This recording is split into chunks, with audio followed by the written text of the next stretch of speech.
Christopher Ratte is a professor of classical archaeology and the history of the arts, as well as the current director of the Kelsey Museum of Archaeology, in which we are all now sitting.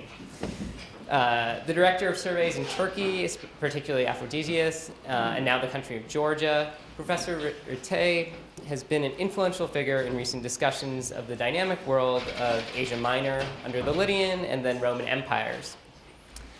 Chris was also one of the first people to introduce me personally to the language of architecture in a course that I took with him several years ago now. In fact, to tell the truth, he actually had us draft elevation drawings of Angel Hall so that its neoclassical grammar would be ingrained into our minds. It certainly has been in mine ever since. Ladies and gentlemen, Christopher Ratte.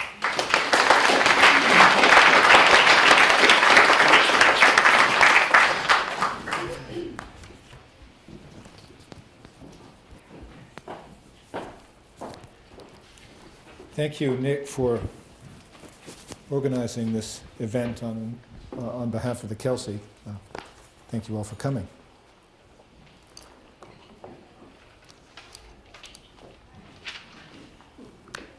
The architects of Angel Hall, Albert Kahn Associates, are most famous for their early to mid-20th century factory buildings, characterized by the use of modern reinforced concrete construction to create spacious and well-illuminated spaces for modern manufacturing processes, such as the mass production assembly line. This is obviously a portrait photo of Kahn himself in his office, and you've seen an image of him already today. Here you see one of the earliest such buildings, the Packard plant in Detroit, large parts of which were designed and built by Kahn. This building was opened in 1903 and is now, as you can also see, largely abandoned. Here's another view highlighting the basic structure, the three-dimensional reinforced concrete grid, and the use of brick masonry infills, here low walls acting as windowsills. As you know, Kahn Associates also built a large number of buildings on the University of Michigan campus, including several academic buildings that are conceptually and structurally quite similar to the factories. An early example is the Natural Science Building, which opened in 1915. The basic structural design is clear from the exterior facades, although here the reinforced concrete skeleton is clad in brick with stone and terracotta trim.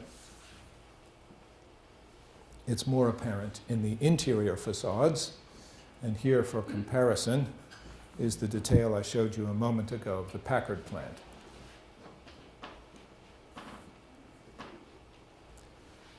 Angel Hall, completed in 1924-25, both resembles and differs from the Natural Science Building and others like it in interesting ways.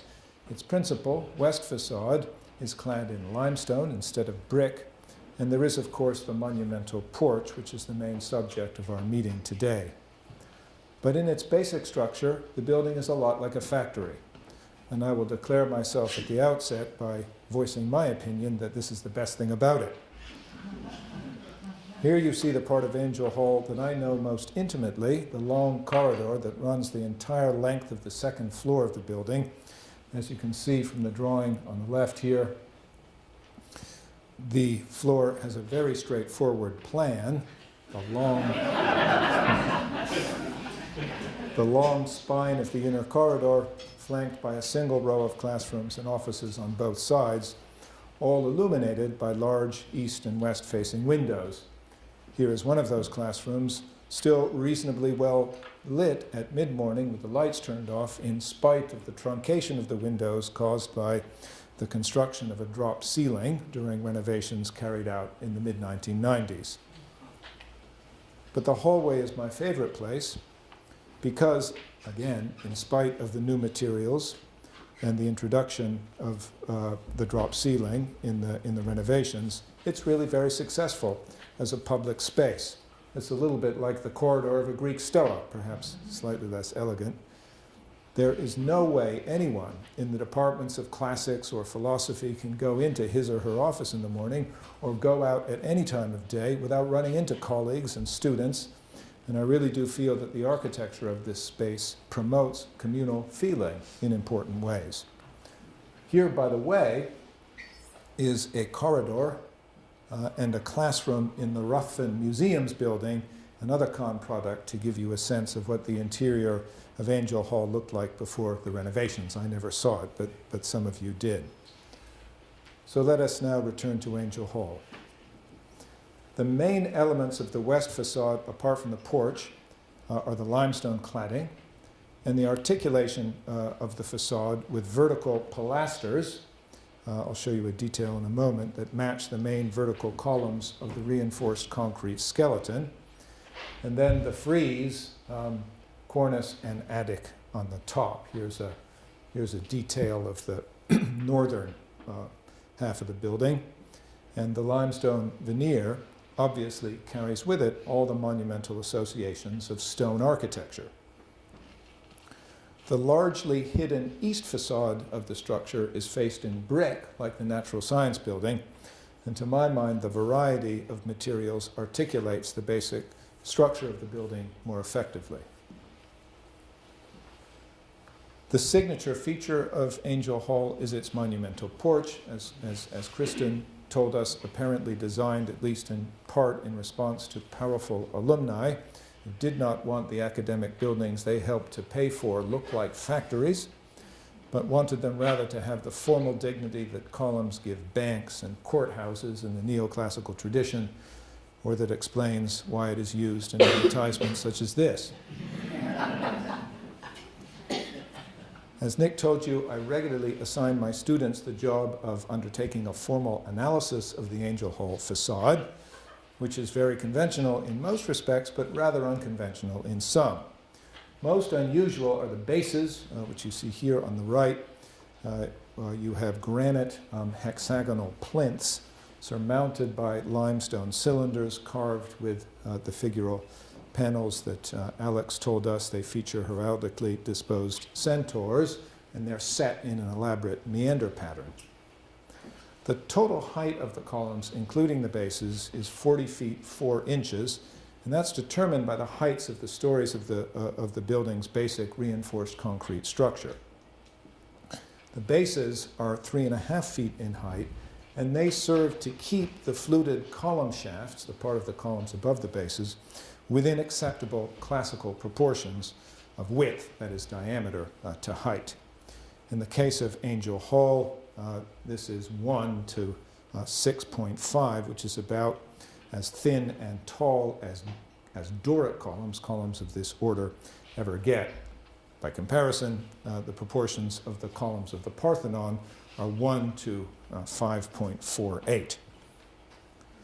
It's interesting in this respect that the architects chose the Doric order for the facade, presumably because of its associations via the Parthenon with Athena, the goddess of wisdom. An alternative, which would have allowed for taller columns, would have been the Ionic order, used in the building most similar to the facade of Angel Hall, Temple Beth El in Detroit, which has now been converted from a synagogue into a church, with a carefully chosen New Testament inscription added on to the side facade to mark the change. The varied history of the Kahn buildings in Ann Arbor and Detroit are a subject for another workshop. The other unconventional architectural features of the facade of Angel Hall are the two attics that crown the porch. The attic is the technical term for these volumes, this one here, and then stepping back the one above. And they're both situated above the cornice of the entablature. So the entablature is this part. And the cornice is what you see running along here, and those details directly above the columns, those are lion's head spouts, water spouts. They're normally found on the eaves of a roof. Here they're obviously not functional. So when you have a building continue up above the cornice, that's what we call the attic. This is a feature normally associated with Roman arches or neoclassical arches, such as the Brandenburg Gate in Berlin. And that is, of course, the principal significance of the porch of Angel Hall, that it is not just the entryway to one building, but the symbolic gateway to the campus. So how well does it work? Is it pompous and banal, or is it grand and uplifting? That's the kind of question that can only be answered in terms of personal experience. So here is my personal response. I grew up near a college campus, and from an early age, I was attracted to the several buildings on that campus that had classical facades and that seemed to me to serve as architectural buoys, marking a sure, if irregular, path from place to place across the grounds. And from an early age, I enjoyed the exercise of dissecting the architectural idioms of those facades in terms of their respective fidelity to or departure from classical precedent. Angel Hall is the first building that registered in my consciousness as a landmark when I visited Ann Arbor for the first time. This was to give a lecture in the fall of 1996, 10 years before moving here to take up academic residence in the classics department in Angel Hall. And it gives me great satisfaction that this building, which serves as the symbolic portal of the university, is largely given over to classics, philosophy, and English. In many ways, I would personally prefer an unadorned facade, which mirrored on the exterior what I like best about the interior of the building, or perhaps an engaged porch, like that of the Ruthven Museum's building, which you see here, and which punctuates, but does not interrupt, the irregular rhythm, the regular rhythm of the windows. But I still like Angel Hall. I like riding my bicycle in front of its long facade and walking from State Street toward its grand staircases, and in different weather playing catch and occasionally taking a nap beneath the great oak trees that dot the greens between the building and the street, or looking at it out the windows of my new office here in the Kelsey. There is, however, one modification that offends me deeply, and that you've all seen, and I'm sure it offends you too, and that is the insertion of handrails running up from the base of the steps toward the open spaces of the columns. It's really a crime against architecture to place any permanent feature on the central axis of a columnar facade. And the location of these handrails means that instead of climbing up the steps toward the open space of the columns, which anyone would naturally want to do, you have to climb toward the columns and then divert around them. I understand that the rails are there to help people who need support, and that they would not be very effective if they ran up to the columns and then stopped. But it would surely be possible to design railings that forked around the columns. I've actually written to the university architect about this to no effect. But Nick, you seem to be an unusually resourceful person, and if you were to take up this cause, maybe you would be more successful than I have been.